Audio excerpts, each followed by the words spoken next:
إن الحمد لله نحمده ونستعينه ونستغفره ونعوذ بالله من شرور أنفسنا ومن سيئات أعمالنا من يهد الله فلا مضل له ومن يضلل فلا هادي له أشهد أن لا إله إلا الله وحده لا شريك له وأشهد أن محمدًا عبده ورسوله أما بعد فإن خير الحديث كتاب الله وخير الهدي هدي محمد صلى الله عليه وآله وسلم وشر الأمور محدثاتها وكل محدثة بدعة وكل بدعة ضلالة أما بعد فأعوذ بالله السميع العليم من الشيطان الرجيم من همزه ونفخه ونفثه بسم الله الرحمن الرحيم إنا أرسلناك شاهدا ومبشرا ونذيرا لتؤمنوا بالله ورسوله وتعظروه وتوقروه وتسبحوه بكرة وأصيلا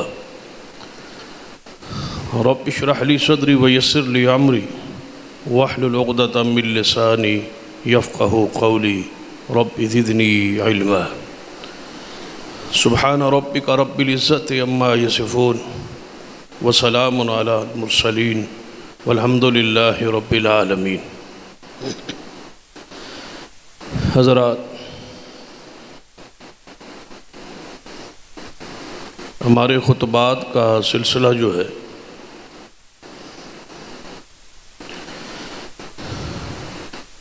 امتیازی مسائل کے حوالے سے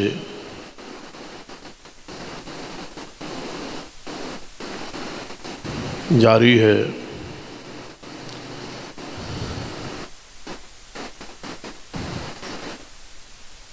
کہ وہ اعمال، وہ علامات، وہ صفات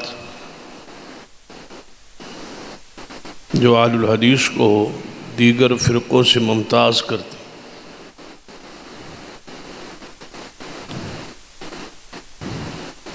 اور ایک فرق اور تمیز ظاہر ہوتا ہے، اس کے حوالے سے بیان کا ایک سلسلہ جاری ہے. ہم پہنچے تھے آمین بالجہر پر.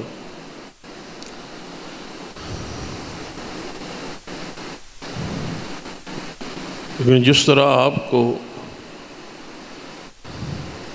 معلوم ہے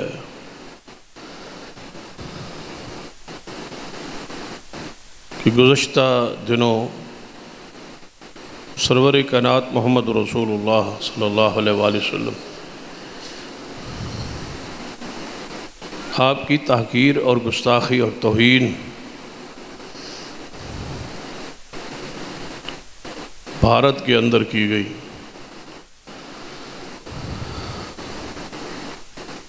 اور بھارتی جنتا پارٹی کی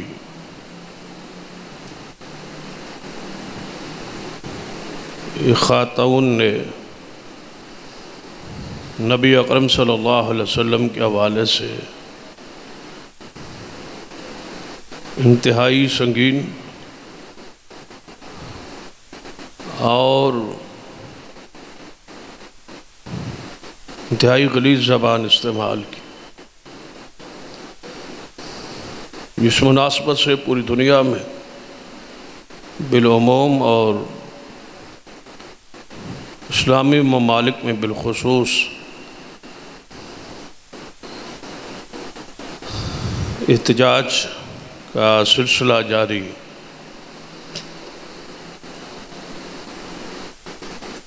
جس طرح سارے مسلمان اپنے جذبات کا اور حضور علیہ السلام سے اپنی عقیدت اور پیار کا اظہار کر رہے، اس کے ساتھ ساتھ ہی ہماری جماعت نے بھی، مرکزی جمعیت اہل حدیث پاکستان نے بھی آج ملک بھر میں خطبات جمعہ کا عنوان جو ہے وہ حرمت رسول، عظمت رسول صلی اللہ علیہ وآلہ وسلم کی حوالے سے رکھا ہے۔ تو میں اپنے سلسلہ وار گفتگو سے ذرا ہٹ کی آج کے خطبہ میں صرف آپ کی تعظیم اور توقیر کے حوالے سے، آپ کی شان اور مقام اور عزت کے حوالے سے، آپ کے ادب اور احترام اور اکرام کے حوالے سے چند گزارشات پیش کرنے کی کوشش کرو۔ یاد رکھیں، نبی رحمت صلی اللہ علیہ وسلم پر ایمان لانے کے بعد آپ کو اپنا رسول محبوب ماننے کے بعد صرف آپ کی نبوت اور رسالت کی تصدیق کے بعد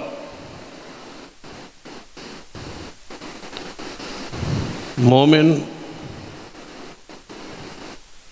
فارغ ہو کے بیٹھ نہیں جاتا، بلکہ اس پر اپنے نبی اور رسول صلی اللہ علیہ وسلم کے چند حقوق ہمہ وقت جاری رہتے۔ قرآن پاک پڑھی، میری اور آپ کی تو کوئی حیثیت ہی نہیں، اللہ تبارک و تعالیٰ نے سارے انبیاء علیہ السلام کو اس بات کا پابند بنایا کہ جب تمہاری حکومت اور نبوت، رسالت، اطاعت، اتباع جاری ہو، زمانہ تمہارا کلمہ پڑھ رہا ہو اور تمہاری بات مان رہا ہو بحیثیت نبی اور رسول صلی اللہ علیہ وسلم۔ پھر آخر میں آخر الزماں پیغمبر محمد مصطفیٰ صلی اللہ علیہ وسلم تشریف لے آئے تو تم سارے نبیوں پر اس پیغمبر پر ایمان لانا اور ساتھ اس پیغمبر کی عزت، عظمت، مقام، دین کے پھیلاؤ میں اور اس کی ذات کے دفاع میں اس پیغمبر کی مدد کرنا آپ پر فرض۔ وَإِذَا أَخَذَ اللَّهُ مِيثَاقَ النَّبِيِّينَ لَمَا آتَيْتُكُم مِّن كِتَابٍ وَحِكْمَةٍ ثُمَّ جَاءَكُمْ رَسُولٌ مُّصَدِّقٌ لِّمَا مَعَكُمْ لَتُؤْمِنُنَّ بِهِ وَلَتَنصُرُنَّهُ قَالَ أَقْرَرْتُمْ وَأَخَذْتُمْ عَلَىٰ ذَلِكُمْ إِصْرِي قَالُوا أَقْرَرْنَا قَالَ فَاشْهَدُوا وَأَنَا مَعَكُمْ مِنَ الشَّاهِدِينَ۔ فرمایا نبیو، اس بات کا اقرار کرتے ہو، مانتے ہو، یہ ذمہ داری اٹھاتے ہو کہ اگر میرا آخری پیغمبر صلی اللہ علیہ وسلم تمہارے زمانے نبوت میں آ جائے تو اس پر ایمان لاؤ گے اور اس کی نصرت اور مدد کرو گے یا نہیں؟ ایک ہے لَتُؤْمِنُنَّ بِهِ، ایمان لانا، وہ اللہ کے فضل سے، رحمت سے ہم سارے آپ کی نبوت پر، رسالت پر ایمان رکھتے۔ دوسری چیز جو تقاضا اللہ تعالیٰ انبیاء سے کر رہا ہے وَلَتَنْصُرُنَّهُ، کہ اس نبی کی مدد کرنی۔ مدد کا کیا معنی ہے؟ کہ اس کی ذات کا دفاع، اس کی عظمت کا دفاع، ان کی شان کا دفاع، ان کے دین کا دفاع، ان کے دین کا پھیلاؤ، یہ ساری چیزیں وَلَتَنْصُرُنَّهُ کے اندر داخل اور شامل۔ ساتھ ہی فرمایا کہ اس پر تم گواہ ہو جاؤ اور میں اللہ خود اس پر گواہ ہوں، اور جو تم میں سے اس عہد سے، اس میثاق سے ہٹ گیا، پھر گیا، تو وہ نبیوں کی صف میں نہیں رہے گا۔ یہ دو چیزیں آپ پر لازم ہیں۔ آپ ذرا سوچے کہ جو چیز محمد مصطفیٰ صلی اللہ علیہ وسلم کے حوالے سے 1.25 لاکھ نبیوں پر لازم ہے، ان کی نبوت کی بقا کے لیے، ان کی رسالت کی بقا کے لیے، ان کے اپنے ایمان کی بقا کے لیے ان پر ضروری ہے مدد کرنا اس پیغمبر کی، تو میری اور تمہاری کیا حیثیت ہے؟ ہم کیسے اس سے دور رہ سکتے یا غافل رہ سکتے؟ نبیوں کی نبوت کی بقا اس پر ہے کہ اگر میرا پیغمبر تمہاری زندگی میں آ جائے لَتُؤْمِنُنَّ بِهِ وَلَتَنْصُرُنَّ، ایمان بھی لانا ہے اور اس پیغمبر کی عزت کا دفاع بھی کرنا ہے، اس پیغمبر کی حرمت کا دفاع بھی کرنا ہے۔ تو یہ نبیوں پر جب فرض ہے تو میری اور آپ کی تو ان کے مقابلے میں ہماری تو جان کی، ہمارے تو مال کی، ہماری تو عزت کی کوئی حیثیت نہیں ہے انبیاء علیہ السلام کے مقابلے میں۔ تو انبیاء پر یہ چیز لازم ہے تو میری اور تمہاری کیا حیثیت ہو سکتی؟ سرور کائنات محمد رسول اللہ صلی اللہ علیہ وسلم کی شان کا، عزت عظمت اور ادب اور احترام کا قرآن پاک سے اگر مطالعہ کیا جائے تو قرآن آپ کی شان کے لیے، بیان کے لیے کافی ہے، اور اتنے نکات قرآن پاک نے آپ کی شان کے اور مقام کے بیان کیے۔ غالباً ہم پچھلے سال یعنی ماہ رمضان سے پہلے ہم کئی خطبات صرف قرآن پاک کے اندر جو حضور کی شان ہے اس کے حوالے سے دے چکے، اس کے حوالے سے بہت ساری چیزیں بیان ہو چکی۔ تو ذرا غور کرتے ہیں آج آپ کی شان، مقام اور ادب احترام کے حوالے سے قرآن کی آیات پر ذرا اس انداز سے غور کریں کہ قرآن پاک اس معاملے میں کس قدر حساس، شریعت اس معاملے میں کس قدر حساس۔ بہت سارے واقعات ہیں جو آپ نے سنے اور علماء کرام خطباء نے آپ کو سنائے، ذرا اس سے ہٹ کے ایک بات جو آپ کے سامنے اس انداز سے، وہ واقعات آپ کے علم میں، اس پر ہمارا اتفاق اور اجماع ہے کہ جو انبیاء علیہ السلام میں سے کسی ایک نبی کی توہین کرتا ہے وہ واجب القتل، اس پر تو ایمان ہے، اس پر اتفاق ہے۔ اور یہ حوصلہ اور یہ وسعت اسلام کی ہے، یاد رکھیں یہ وسعت اسلام کی ہے دنیا میں، اور کوئی ایسا مذہب نہیں جو اتنا وسیع و ظرف ہو جتنا اسلام ہے۔ کیوں؟ جو ہندو ہے وہ ہمارے نبی صلی اللہ علیہ وسلم کی توہین کرے تو اس کے اپنے مذہب پر، اس کے ہندو ہونے پر کوئی فرق نہیں آتا۔ ان کے نزدیک وہ ان کا ہیرو ہے، ان کے نزدیک وہ جناب ہندو ہی ہے، ہندو مذہب میں کوئی فرق نہیں پڑتا اس ہندو پر جو ہمارے نبی صلی اللہ علیہ وسلم کی توہین اور تحقیر کرے۔ یہودی ہو، یہودی ہونے کی حیثیت سے یہودیت میں رہ کر وہ ہمارے نبی صلی اللہ علیہ وسلم کی توہین اور توقیر کرے، آپ کی توہین کرے، تحقیر کرے، تو ایسے شخص کے یہودی رہنے میں کوئی شک نہیں، وہ یہودی کا یہودی ہے۔ عیسائی ہے، وہ ہمارے نبی صلی اللہ علیہ وسلم کی توہین اور گستاخی کرے تو عیسائیت ساری خاموش ہے اس حوالے سے کہ وہ ان کے مذہب کا رکن ہے اور مذہب کا حصہ ہے اور وہ عیسائی ہے۔ پھر قربان جائیں اسلام کی وسعت پر، اسلام کی وسیع و ظرف ہونے پر۔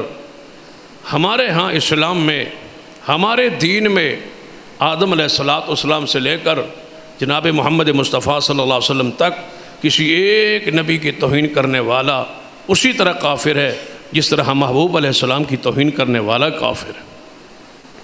ہمارے ہاں بندہ وہ مسلمان نہیں رہ سکتا، یعنی عیسیٰ ابن مریم کی توہین کرے تب بھی واجب القتل ہے، حضرت موسیٰ علیہ السلام کی توہین کرے تب بھی واجب القتل ہے۔ سیدنا عیسیٰ ابن مریم، موسیٰ کلیم اللہ، خلیل اللہ، جتنے انبیاء علیہ السلام گزرے ہیں، کسی ایک کی توہین کرنا کفر بھی ہے اور سارے نبیوں کی گستاخی کی سزا بھی برابر ہے کہ وہ کسی نبی کا گستاخ ہے۔ اسلام نہ اس کو مسلمان مانتا ہے اور نہ مسلمان اس کے خون کو، اس کے وجود کو اس زمین پر قبول کرتا ہے۔ تو دیکھیے عدل، دیکھیے انصاف، دیکھیے اسلام کی مساوات، دیکھیے اسلام کا حسن، دیکھیے اسلام کی وسیع القلبی، دیکھیے کہ ہمارے ہاں ہی کسی ایک نبی کی توہین کفر ہے، اور یہ دنیا کے کسی مذہب میں یہ مقام اور یہ شان اور یہ وسعت آپ کو نہیں ملے۔ آئیے ذرا دیکھتے ہیں نبی علیہ السلام کی شان اور مقام کے حوالے سے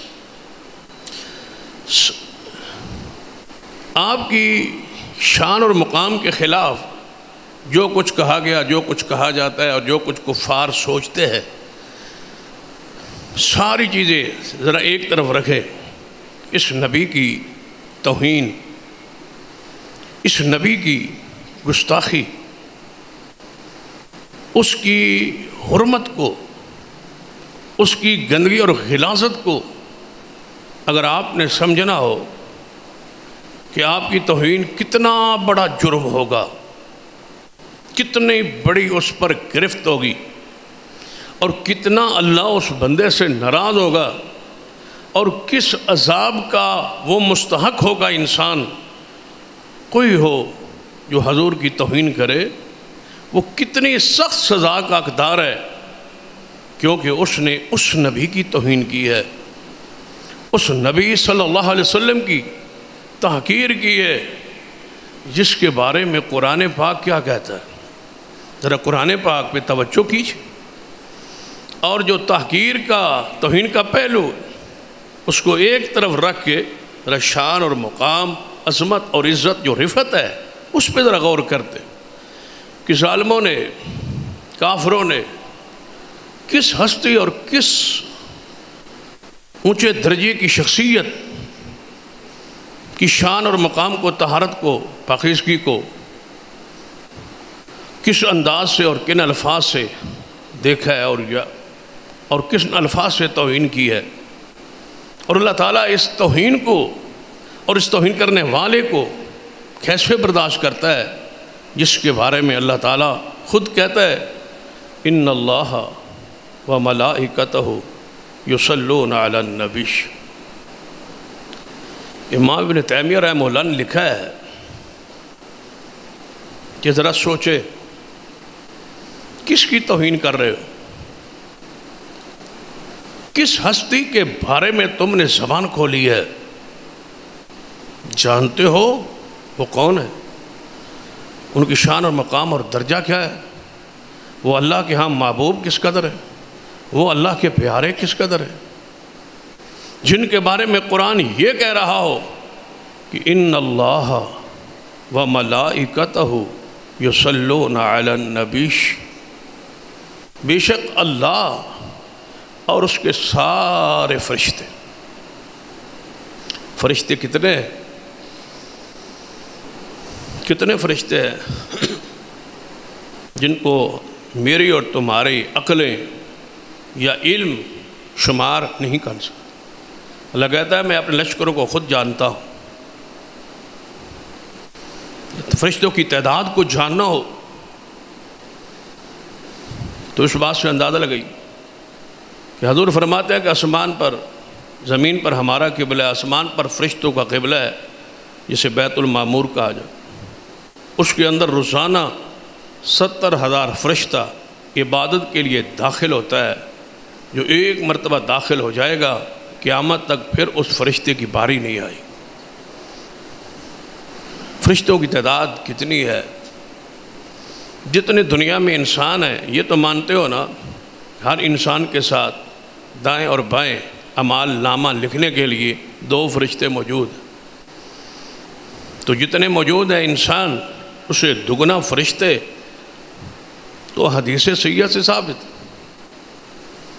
اگر آپ کی فرشتوں کی تعداد کو جاننا ہو، ذرا اس حدیث پہ غور کریں۔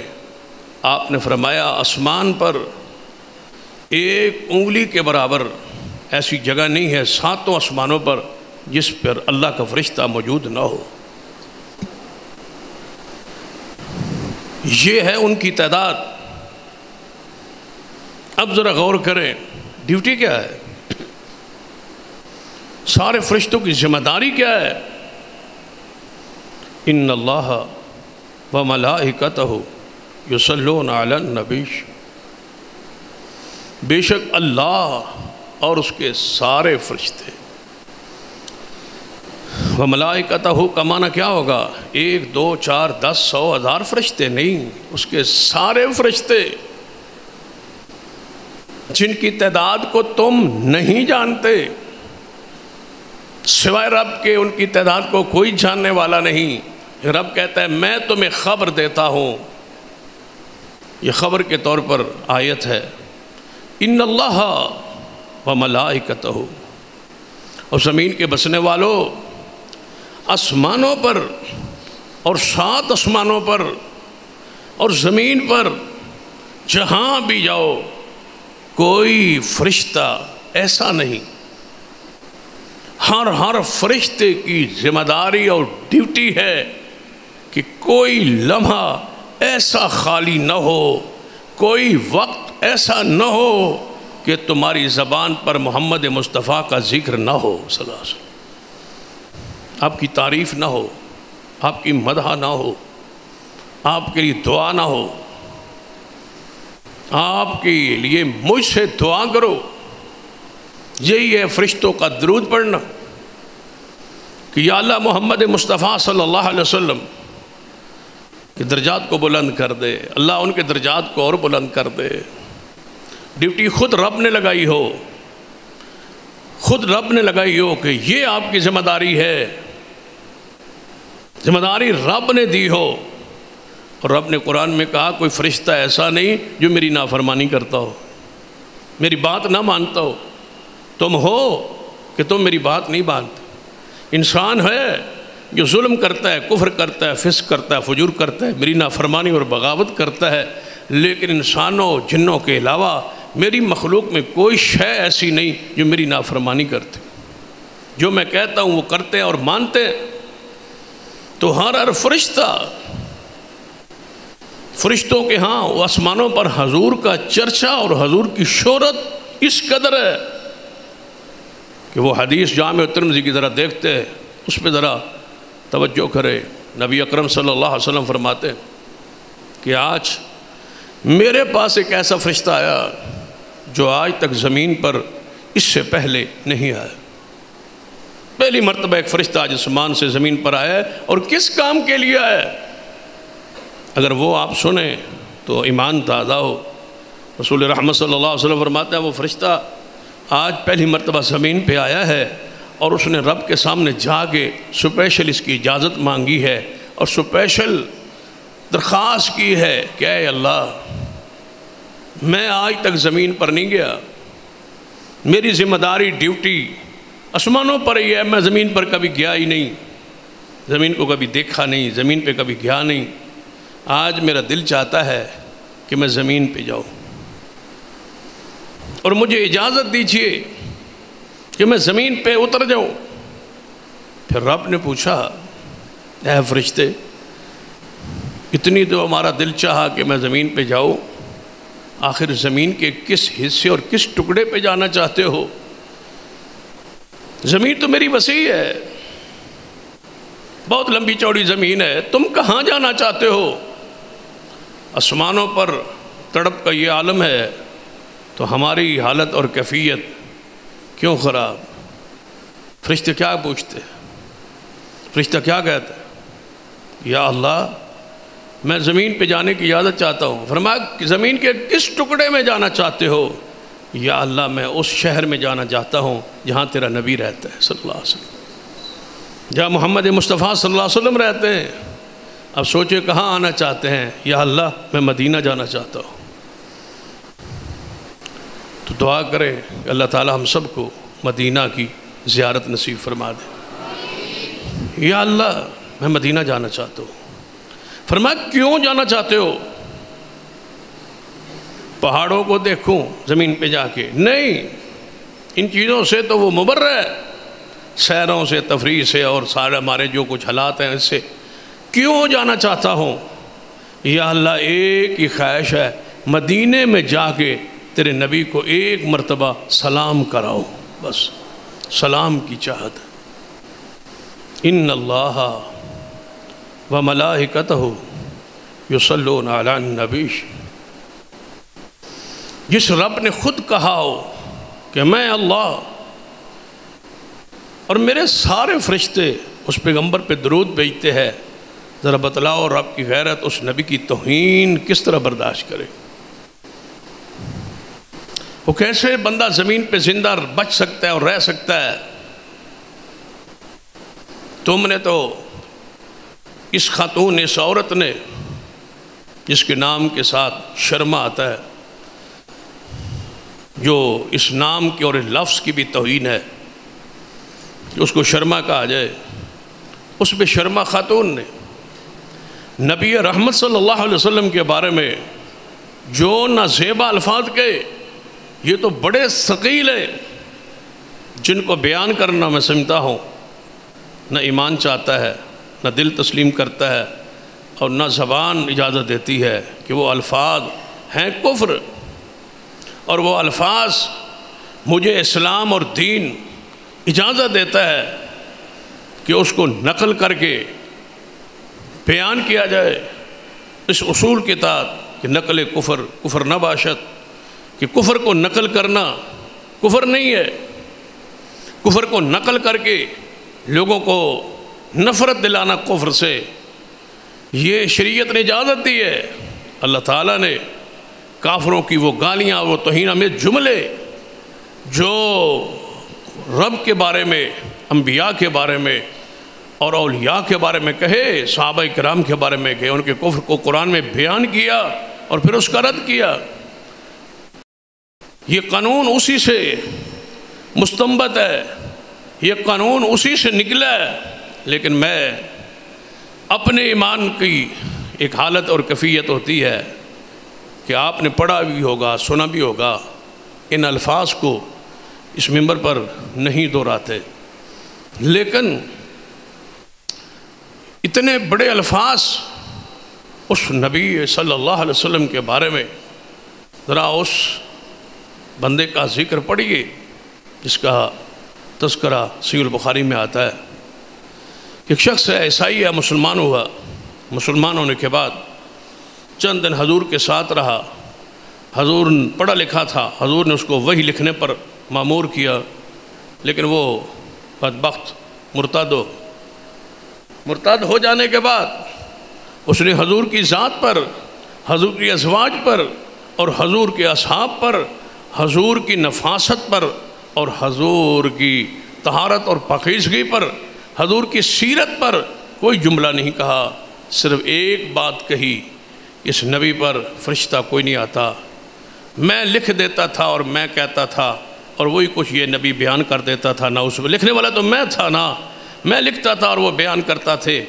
اتنا جملہ کہہ دیا، حضور کے علم پر، حضور کی شان کا اہم ترین پہلو کہ حضور کے علم پر اس نے تان کیا، تو حضور کو اطلاع پہنچی، یا رسول اللہ صلی اللہ علیہ وسلم فلاں فلاں بندہ جو آپ کے ساتھ رہا اور پھر مرتد ہوا، اس نے یہ بات کہی ہے۔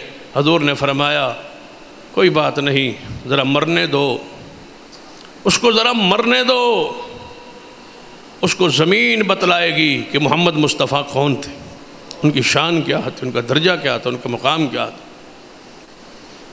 آج لوگ انعامات کا اعلان کر رہے کہ جو اس بشرما کو قاتل کرے اس کو اتنا انعام دیا جائے گا، اتنا انعام دیا جائے گا۔ اس جذبات میں ہم بھی شریک ہیں، ہم بھی یہ کہتے ہیں، لیکن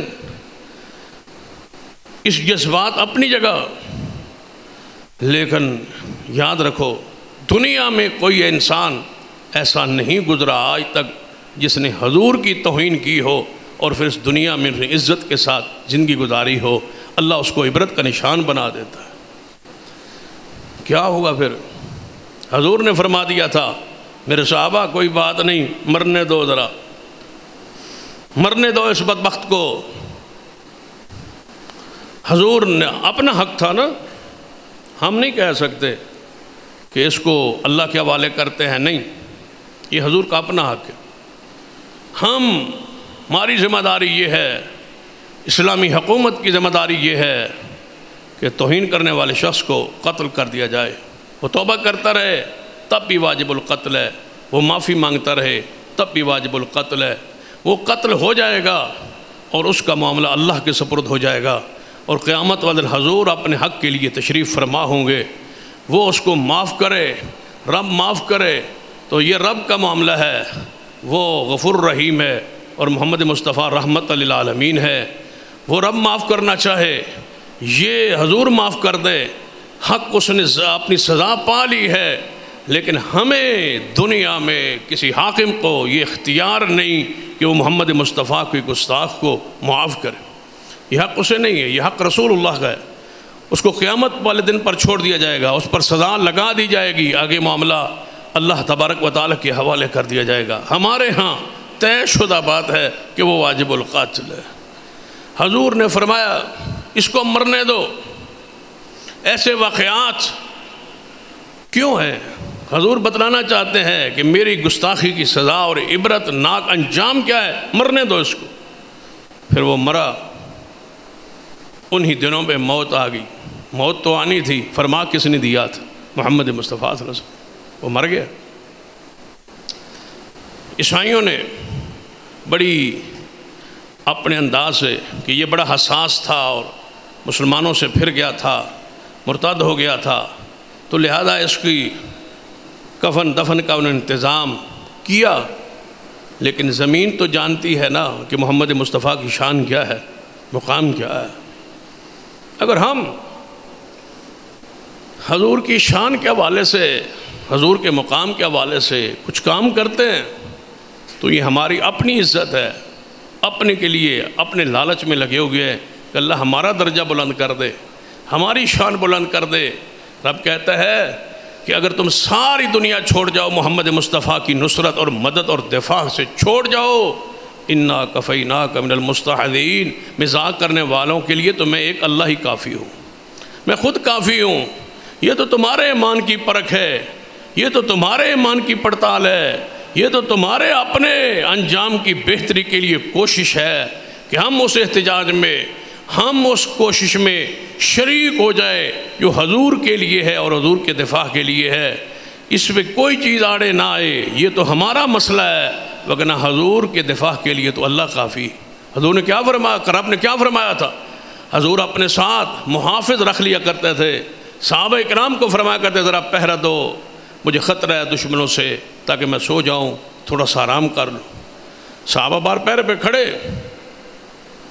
تو جبریل آئے، فرمایا محبوب واللہ یعصمک من الناس، یہ پہرے دار ہٹا دیجئے، ان کو فرما دیجئے جائے یہ بھی آرام کرے. آپ ذرا اس جملوں کی لطافت پہ اور اس کی روحانیت پہ غور کریں. حضور کیا فرماتے ہیں؟ میری جان کو خطرہ ہے، دشمن سے خطرہ ہے، ذرا باہر کھڑے ہو جائے تاکہ میں آرام سے سو لوں، مجھے نیند آ جائے.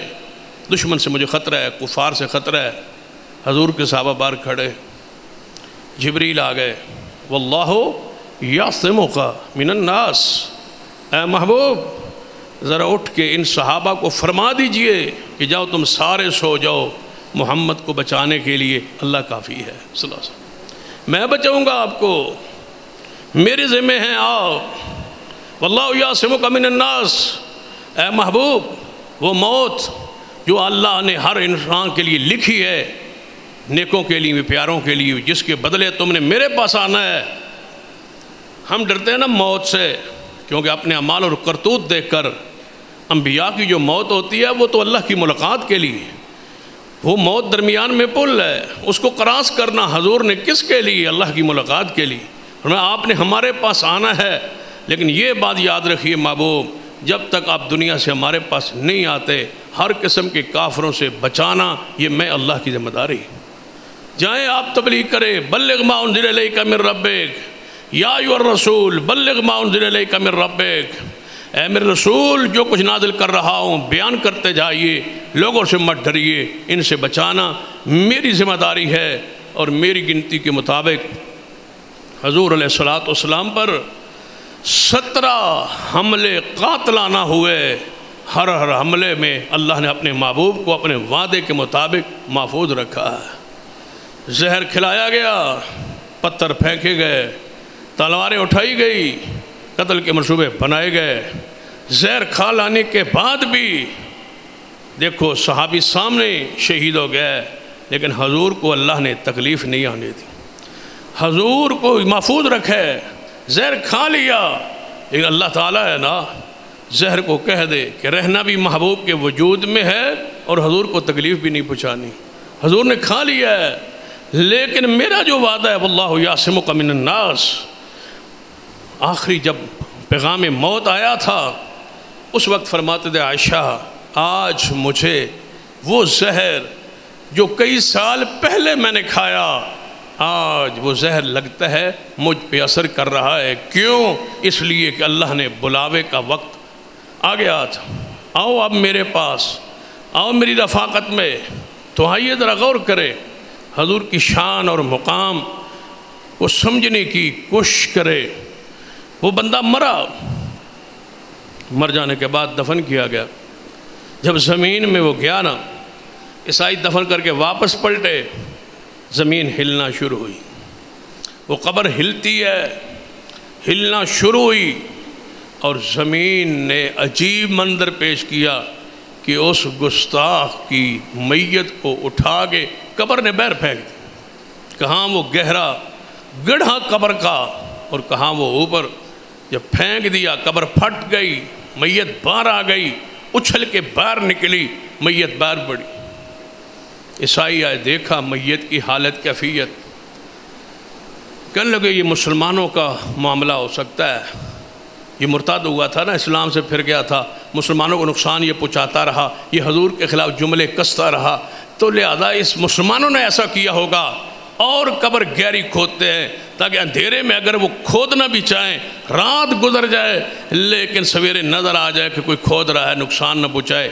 گہری قبر کھودی، لیکن زمین نے پھر ہل کے رات کو اس کی میت کو باہر پھینک دیا کہ یہ اتنا پلید ہے کہ میں اپنے وجود پہ اس کو برداشت نہیں کر سکتا۔ یہ کوئی تھوڑا جرم ہے کہ حضور کے بارے میں ام المومنین سیدہ کائنات اماں جی عائشہ صدیقہ رضی اللہ تعالیٰ عنہا کے بارے میں، اور یہاں رک کے ایک بات کی طرف صرف اشارہ کرنا چاہوں۔ گستاخی کرنے والی اس بدبخت عورت نے حضور کی شادی پر، حضور کی سیدہ کائنات امی عائشہ کے نکاح پر اور سیدہ عائشہ کی نکاح والی عمر پر تان کیا ہے۔ اور یہ تان کہاں سے شروع ہوا؟ کدھر سے شروع ہوا؟ یہ کدھر سے شروع ہوا؟ آج مذمت کرنے والوں میں سعودی عرب بھی ہے، عمان بھی ہے، کویت بھی ہے، پاکستان بھی ہے، دیگر اسلامی ممالک بھی ہے، اور ان میں ایران بھی ہے۔ سارے وہ بھارت کا بائیکاٹ بھی کر رہے ہیں، احتجاج بھی کر رہے ہیں۔ لیکن میں پوچھتا ہوں اہل ایران سے، مجھے بتاؤ یہ مواد کس نے مہیا کیا؟ یہ کس نے تان کیا تھا، اور کس نے کہا تھا، اور کس نے انکار کیا تھا؟ ہم نے تو کہا خاتون زوجہ رسول، وہ خاتون جنت سیدہ فاطمۃ الزہرا سیدہ فاطمۃ الزہرا رضی اللہ تعالی عنہا، حضور کی وہ بیٹی اور یہ حضور کی بیوی سیدہ عائشہ رضی اللہ تعالی عنہا، دونوں کے مقام اور درجے کو ذرا اس لحاظ سے کہ خلیفہ مامون کے سامنے دو بندے لائے گئے، ایک سیدہ فاطمہ کا گستاخ ہے اور ایک سیدہ عائشہ کا گستاخ ہے، دونوں کو لایا گیا۔ خلیفہ مامون کہتا ہے جس نے سیدہ فاطمہ کی توہین کی ہے اس کو قتل کر دیا جائے۔ وہ قتل کر دیا گیا۔ فرمایا جس نے سیدہ عائشہ کی توہین کی ہے اس کو جیل میں بند کر دیا جائے، اس کو کوڑوں کی سزا دی جائے۔ تو اس مجلس میں بیٹھا ہوا ایک عالم اٹھا اور بولا کہ آپ نے جس نص کے تحت، جس دلیل کے ساتھ تم نے سیدہ فاطمہ کے گستاخ کے لیے سزا کا تقرر قتل کیا ہے، ذرا وہ آیات اور وہ دلائل ذرا ہمیں بھی سنائیں۔ خلیفہ مامون کہتا ہے فلاں فلاں دلیل سے یہ ثابت ہوتا ہے کہ حضور کو فاطمۃ الزہرا کے بارے میں حضور نے فرمایا فاطمہ میرے دل کا ٹکڑا ہے، جس نے اس کو تکلیف دی اس نے مجھے تکلیف دی، تو یہ حضور کی تکلیف ہے۔ ان الذین یؤذون اللہ ورسولہ، جو اللہ اور اس کے رسول کو تکلیف دیتا ہے اس پر دنیا و آخرت میں لعنت ہے، بہت بڑا عذاب ہے، لہذا میں نے اس کے قتل کا فیصلہ کیا ہے، اس نے حضور کو تکلیف دی ہے۔ فرمایا اس عالم نے، اے خلیفہ مامون، کیا تمہیں وہ حدیث یاد نہیں جب رسول اللہ نے سیدہ عائشہ کے بارے میں منبر پہ خطبہ دیتے ہوئے یہ کہا تھا؟ وہ حدیث بھی صحیح البخاری میں ہے اور یہ بھی حدیث صحیح البخاری میں ہے۔ حضور نے فرمایا تھا، وہ کون ہے جس بدبخت نے مجھے تکلیف دی ہے عائشہ صدیقہ کے بارے میں اسے نپٹنا چاہتا ہوں، میں اسے قتل کرنا چاہتا ہوں، میں اس کے خلاف جناب نکلنا چاہتا ہوں، کون ہے جو میری مدد کرے؟ صحابہ نے کہا ہم مدد کے لیے تیار ہیں۔ کیا یہ ایذائے رسول نہیں ہے؟ میں پوچھتا ہوں خلیفہ مامون، ایک آپ کی بیٹی کو گالیاں دے، تکلیف ہوگی؟ جی ہوگی۔ فرمایا ایک آپ کی بیوی پر تان کرے، آپ کو تکلیف ہوگی؟ جی ہوگی۔ فرمایا جس دلیل سے فاطمۃ الزہرا کا گستاخ واجب القتل ہے، اسی دلیل سے امی عائشہ کا گستاخ بھی واجب القتل ہے۔ خلیفہ مامون اٹھتا ہے اور اپنے جلاد کو کہتا ہے اس پر وہی سزا جاری کرے جو فاطمۃ الزہرا کے گستاخ پر ہے۔ میں پوچھتا ہوں سیدہ عائشہ کی یہ توہین اور یہ گستاخی، یہ تحقیر کس نے شروع کی؟ کہاں سے شروع ہوئی؟ عمر عائشہ پر اعتراض کہاں سے شروع ہوا؟ کس منہ سے بائیکاٹ کرتے ہو؟ اعلان کرو کہ جس مسئلے میں اس بھارتیہ جتنا پارٹی کی اس غلیظ خاتون نے توہین کی ہے، جس بیس اور بنیاد پر ساری امت مل کے کہے یہ بیس اور بنیاد ہی باطل ہے، اور سیدہ کائنات کی جو عمر پاک ہے، جو نکاح کا معاملہ ہے، یہ حق اور سچ ہے، اور حضور علیہ السلام اس عمر میں نکاح فرمایا ہے، یہ رب اور رسول کے حکم کے مطابق ہو گئے۔ جب تک تم کلمہ پڑھ کے دعویٰ کرنے والے امی عائشہ کے اس واقعے پر اعتراض کرو گے تو مجھے بتلاؤ کافروں سے کیسے توقع کرتے ہو کہ وہ اس پر اعتراض نہ کریں؟ کس نے کہا تھا جب سیدہ کائنات کا نکاح ہوا حضور سے تو تبصرہ کس نے کیا تھا کہ وہ ننھی اماں تھی؟ کس نے اپنی ماں کے بارے میں، سیدہ عائشہ صدیقہ کے بارے میں کس نے یہ الفاظ کہے؟ تو آئی خام مال مہیا کرتے ہو کافروں کو اور پھر کہتے ہو کہ اس گھر کو آگ لگ گئی ہے، تو میں کہتا ہوں کہ یہ مواد تو تم نے خود مہیا کیا، کیوں نہیں قرآن کے اس فیصلے پر مان؟ کیا آج ہمارے ملک میں یہ تاریخ نہیں چل رہی؟ کیا ہمارے ملک میں یہ بات نہیں ہے جاری؟ کیا ہوا کہ عورت 18 سال کی عمر سے پہلے نکاح نہیں کر سکتی؟ کیا یہ قانون ہمارے ملک کا موجود نہیں ہے؟ موجود ہے اور اس پہ عمل ہو رہا ہے۔ اور جو 2-4 دن پہلے واقعہ ہوا وہ دعا زہرا کا، عدالت نے کیا کہا؟ اس کا جناب یہ بالغہ ہے یا نہیں، اس کی تحقیق کی جائے، اس کی عمر 18 سال ہے یا نہیں، تحقیق کی جائے۔ میں پوچھتا ہوں بالغہ کی تو سمجھ آتی ہے کہ تحقیق کی جائے، یہ 18 سال عمر کا تعین کس آیت سے ہے اور کس حدیث سے ہے؟ کیا غیر محسوس طریقے سے امی عائشہ کے نکاح پر تان نہیں ہے تو اور کیا ہے؟ یہ قانون قرآن کے خلاف ہے، یہ قانون مصطفیٰ کی حدیث کے خلاف ہے۔ پوری جرات اور ہمت سے کہتا ہوں 18 سال سے کم عمر بچی کا نکاح پر جو قانون بنایا گیا ہے قرآن کے خلاف ہے، حدیث رسول کے خلاف ہے۔ قرآن سورۃ الطلاق پڑھیے، وہ عورت جس کا نکاح ہو گیا ہو اور ابھی وہ بالغہ نہ ہوئی ہو اور اس کو طلاق ہو جائے تو اس کے مسائل قرآن میں موجود ہے۔ بدبختو، تم تو قرآن کی آیات کے انکاری ہو۔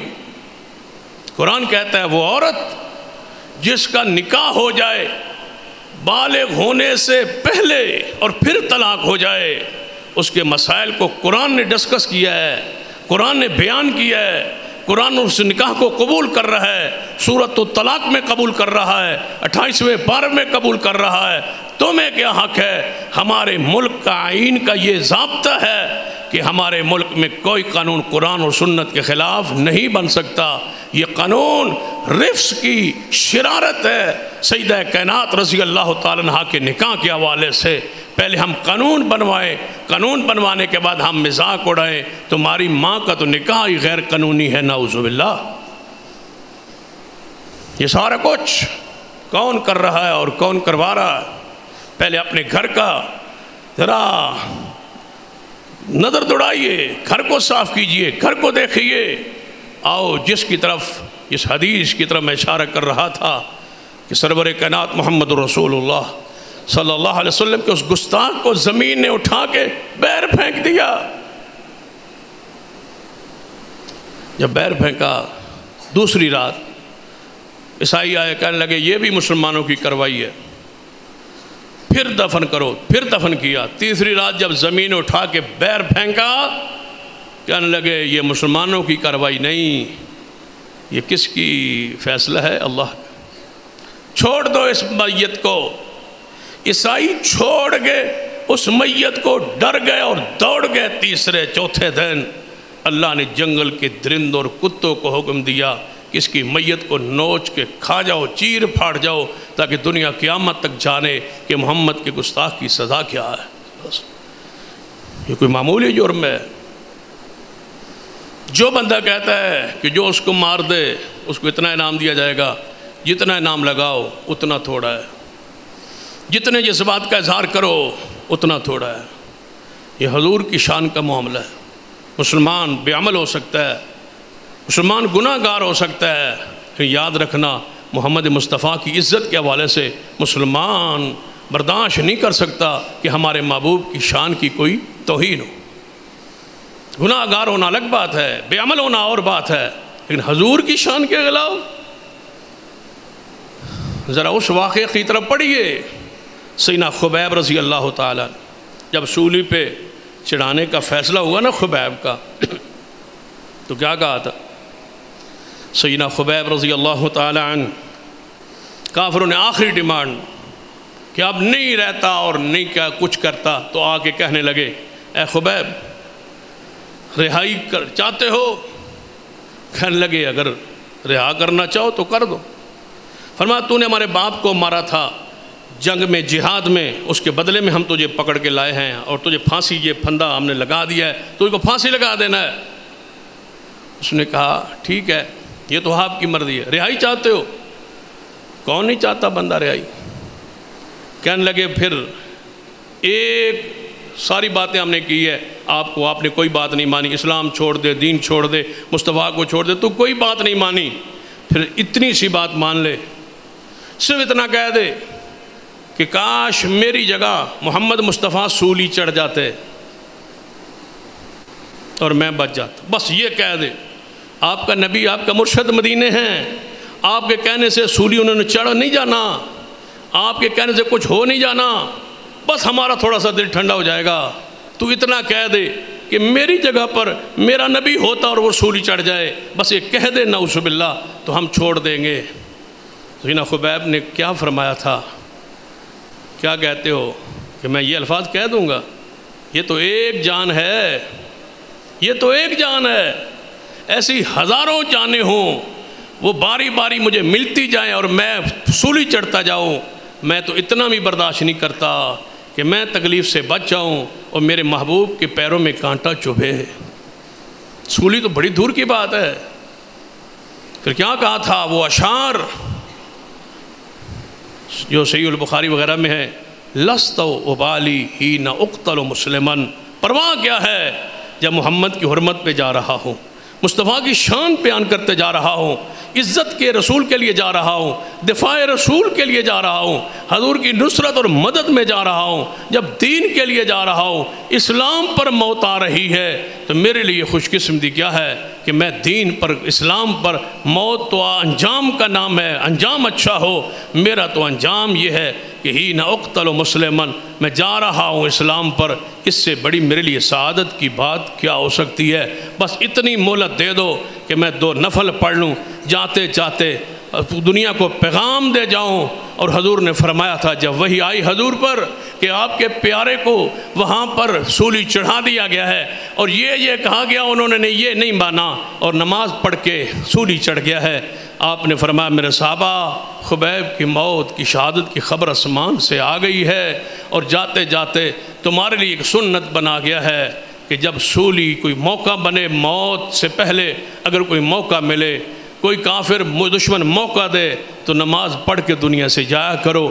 وہیں سے آج تک یہ قانون چلا رہا ہے کہ جب کوئی سولی پہ کسی قاتل کو، کسی مجرم کو، مسلمان کو سولی چڑھایا جاتا ہے تو اس کو پہلے نماز کا کہا جاتا ہے کہ نماز پڑھ لو۔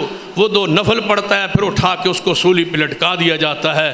یہ سنت کس کی ہے؟ یہ خبیب کی ہے۔ یہ طریقہ کون بنا گیا ہے؟ خبیب رضی اللہ سولی پہ چڑھ گئے اور جاتے 2 رکعت نماز پڑھی اور جلدی میں پڑھی، اور کافروں نے کہا اے خبیب، ہم نے اپنے قید خانے میں تجھے پہلے نماز پڑھتے بھی دیکھا، آج بھی دیکھا، تیری رفتار نماز کی، وہ سجدوں کی، وہ قیام کی، وہ رکوع کی، آج حالت وہ نہیں تھی جو پہلے تھی۔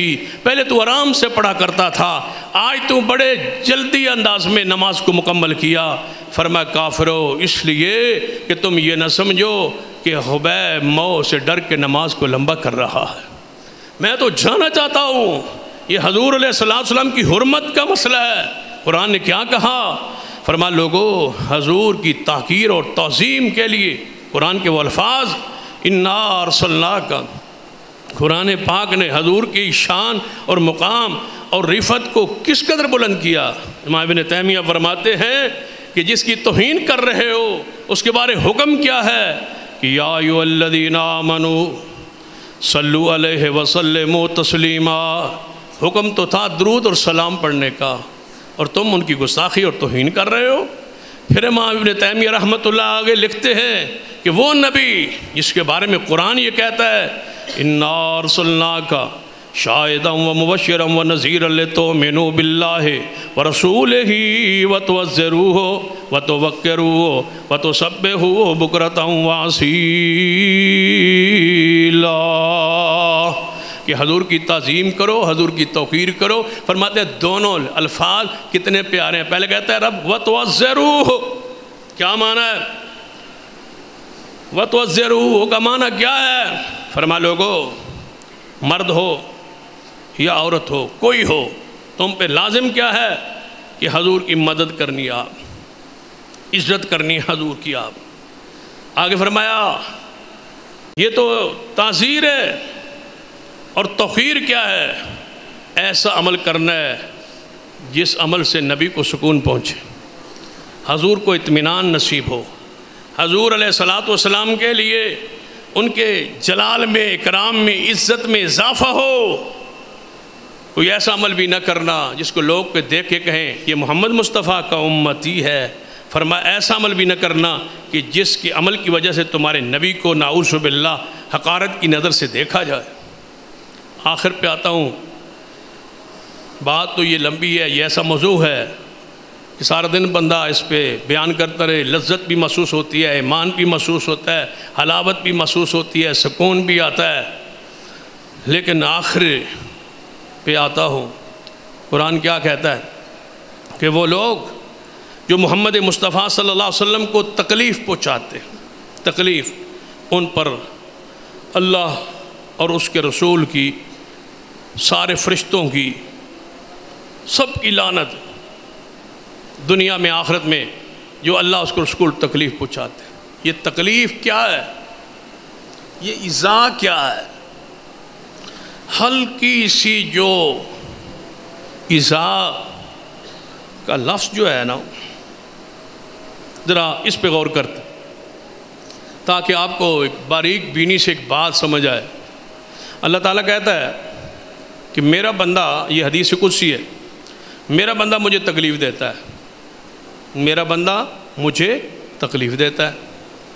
ادھر اللہ تعالیٰ کہتا ہے کہ ساری دنیا اکٹھی ہو جائے، مجھے نقصان پہنچانا چاہے تو مجھے نقصان نہیں پہنچا سکتی۔ یہ حدیث ہے، حدیث قدسی ہے۔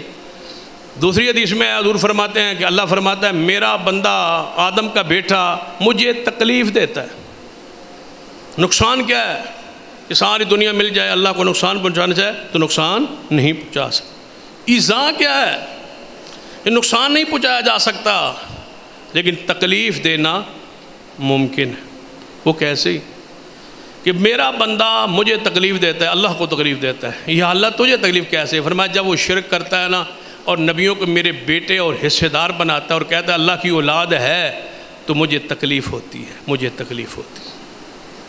اب وہ جو تکلیف ہوئی اللہ کو، ایک بندے نے کہا اللہ کا بیٹا ہے نعوذ باللہ، تو اللہ کو کیا ہوئی اس سے تکلیف؟ وہ جو تکلیف ہوئی اس سے اللہ کی خدائی پر کوئی کمی آئی؟ اللہ کی شان میں کوئی کمی آئی؟ نہیں۔ تو محدثین نے کیا لکھا ہے کہ حضور کو تکلیف دینا حرام، قرآن کہتا ہے لعنت اس پر۔ ضروری نہیں ہے کہ آپ کے عمل سے حضور کو تکلیف پہنچے، یہ ضروری نہیں، بس آپ کے دل میں یہ بات ہے۔ ان کو تکلیف تو نہیں، ان کی شان تو بلند ہی بلند ہے، لیکن جب آپ نے توہین کی تو یہ گویا رسول کو تکلیف پہنچائی، اس وجہ سے اللہ کی لعنت ہے اس بندے پر، اس مرد پر، اس عورت پر جو اللہ اور اس کے رسول کو تکلیف پہنچائے، جس عمل سے بھی پہنچائے، جس عمل سے بھی پہنچائے، وہ پہنچے نہ پہنچے، وہ ہو نہ ہو، نقصان ان کا ہو نہ ہو، صرف حضور کو تکلیف دینے کا ارادہ ہو تو سمجھو کہ وہ شخص باعث لعنت، وہ عمل باعث لعنت، وہ بندہ ملعون ہے۔ اب لعنت کیا ہے؟ ہم سمجھتے ہیں کہ لعنت ہے اتنا کون سا بڑا لفظ ہے۔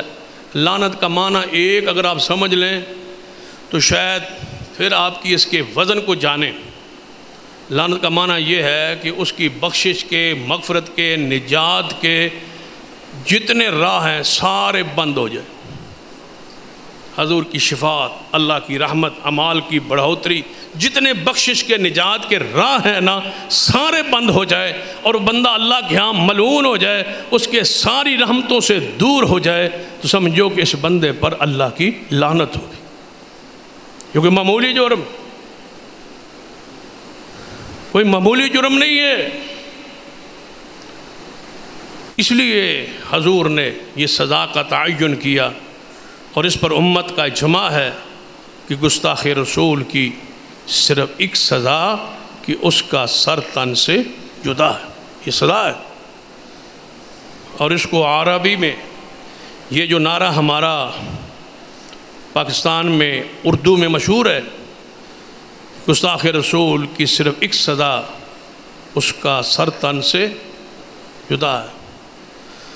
تمہارا بھی یہی نظریہ ہے نا، عقیدہ ہے کہ گستاخ رسول کی صرف ایک سزا سر تن سے جدا۔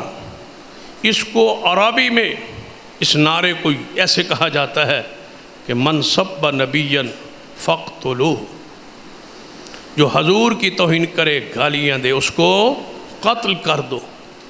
اپنے جذبات، اپنی محبت، اپنی عقیدت، اپنے پیار جو ہم پر اللہ نے لاگو کیا ہے، فرض کیا ہے، ضروری کیا ہے، اس کو ذرا محبت میں لانے کے لیے، اس کو عقیدت کا اظہار کے لیے، ان الذین یؤذون اللہ ورسولہ، وہ لوگ جو اللہ اس کے رسول کو تکلیف، ان پر دنیا میں اور آخرت میں لعنت ہے۔ تو یہ دنیا میں جو لعنت ہے اس کو ڈالنے کے لیے، یہی لعنت ہے نا۔ دنیا میں کیسے لعنت ہے کہ بندہ بندہ لعنت کر رہا ہے، انسان انسان لعنت کر رہا ہے، حتیٰ کہ حیوان، چرند، پرند، کل کائنات جو کچھ ہے ساری انسانیت اس بندے پر، اس عورت پر، اس خاتون پر لعنت بھیج رہے۔ اس سے بڑی سزا کیا ہو سکتی ہے؟ وہ آخر پہ علامہ ابن حجر کی کتاب الدرر الکامنہ کا وہ واقعہ کئی مرتبہ آپ نے سنا، اس پر بات ختم کرتا ہوں۔ محفل مجلس لگی ہوئی ہے اور مسلمان اور عیسائی لوگ اکٹھے بیٹھے ہیں، قریب ایک کتا بندھا ہوا ہے رسی کے ساتھ، مضبوطی کے ساتھ۔ تو اس محفل مجلس میں کسی عیسائی نے حضور کی توہین کی، حضور کے خلاف کوئی بات کہی تو مسلمان چپ رہے۔ مسلمانوں ذرا سوچو، مسلمان کیا رہے؟ چپ رہے، کوئی نہ بولا۔ جب کوئی نہ بولا نا تو کتا بول اٹھا، کتے نے بھونکنا شروع کر دی۔ بندوں نے کہا اے کتے کی طرف دیکھو، کسی مسلمان نے کہہ دیا اس کتے کی طرف ذرا دیکھو، تو نے حضور کی توہین کی ہے، ہم تو بغیرت ہو کے بیٹھے رہے، نہیں بولے، کتا بول پڑا ہے۔ وہ کہتا ہے کتے کو کیا پتا حضور کون ہے، تمہارے نبی کون ہے، تمہارے اور نبی کی شان کیا ہے، کتا تو ویسے ہی اتفاقاً بھونک اٹھا ہے۔ اگر بھونکتا ہے حضور کے لیے تو میں ذرا دوبارہ بھونکتا ہوں، پھر دیکھتا ہوں کتا بھونکتا ہے یا نہیں۔ اس نے پھر توہین شروع کی۔ پتہ کتے نے کیا کیا؟ کتے نے جو چھلانگیں لی نا اور رسی کو توڑوایا۔ جب رسی ٹوٹ گئی اور وہ اس بندے کی طرف دوڑا، لوگ اٹھے، انہوں نے کتے کو پکڑا اور باندھ دیا۔ اس نے پھر کہا یہ کتا کسی اور وجہ سے کوئی ڈرا ہے، حضور کی شان کا اس کو کیا پتا۔ اس نے جب دوبارہ سے بارہ توہین کی، کتے نے پھر رسی کو توڑوایا، جہاں چھلانگ لے کے اس کے گلے پہ اپنا منہ ڈالا، جب تک مر نہیں گیا کتے نے چھوڑا نہیں ہے۔ پھر اس میں سبق، صحیح سند سے یہ واقعہ ہے، علامہ ابن حجر کتاب الدرر الکامنہ کا یہ واقعہ ہے، صحیح سند سے یہ ثابت ہے۔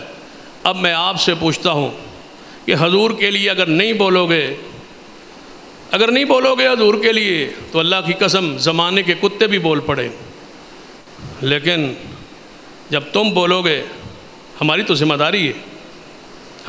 داری ہے، حضور پہ پہرے دار کسی کو بنا دے۔ کیا ولیوں کے دروازے پر، اصحاب کہف کے دروازے کتے کو نہیں بٹھا دیا تھا؟ وہ بچانا چاہے کتوں کو بٹھا دے، وہ حفاظت کرنا چاہے ابابیلوں کو بھیج دے، وہ حفاظت کرنا چاہے شہد کی مکھیوں کے جھنڈ اور لشکر بھیج دے، یہ سارے کرنے پر وہ قادر ہے۔ ان اللہ علی کل شیء قدیر۔ ہمارا اور تمہارا امتحان کیا ہے؟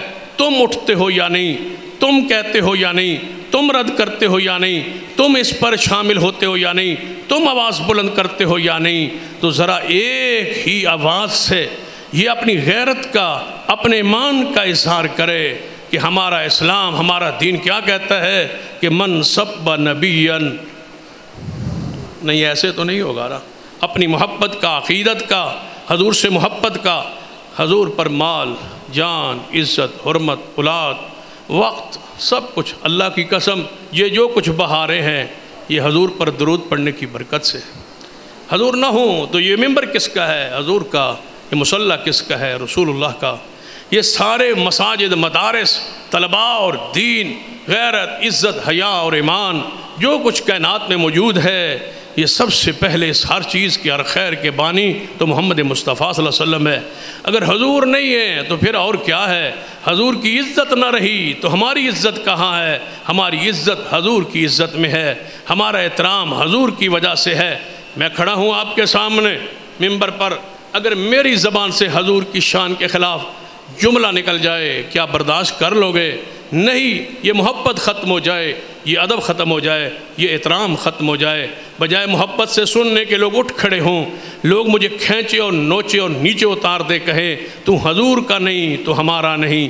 اس کا مطلب میں ممبر پر بھی اس وقت تک کھڑا ہوں جب تک میری زبان پہ وفا ہے محمد مصطفیٰ کے ساتھ، میرا دل محبت رسول کے ساتھ موجود ہے تو میرا ادب ہے، احترام ہے۔ اگر نہیں ہے تو پھر کچھ نہیں ہے۔ اگر تمہیں حرمت حاصل ہے، یہ جو ملتے ہو ایک دوسرے کو کہتے ہو السلام علیکم، یہ تحفہ حضور کی طرف سے نصیب ہوا ہے۔ جو ماں اور بہن بیٹی نظر آئے تو حیا آتا ہے، یہ حضور کی وجہ سے وہ حیا ہے جو انہوں نے دیا ہے، سکھایا ہے۔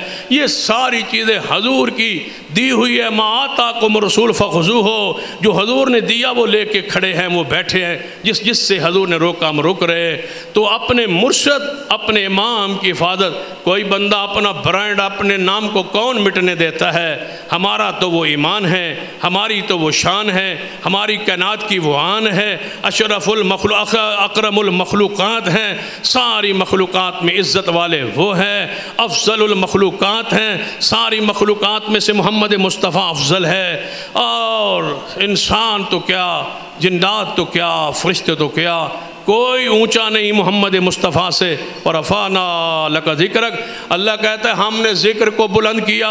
جب کلمہ پڑھتے ہو لا الہ الا اللہ، مسلمان نہیں ہوتے جب تک نہ پڑھو محمد رسول اللہ۔ اشہد ان لا الہ الا اللہ کہتے رہو، مسلمان نہیں جب تک اشہد ان محمد رسول اللہ نہ کہو۔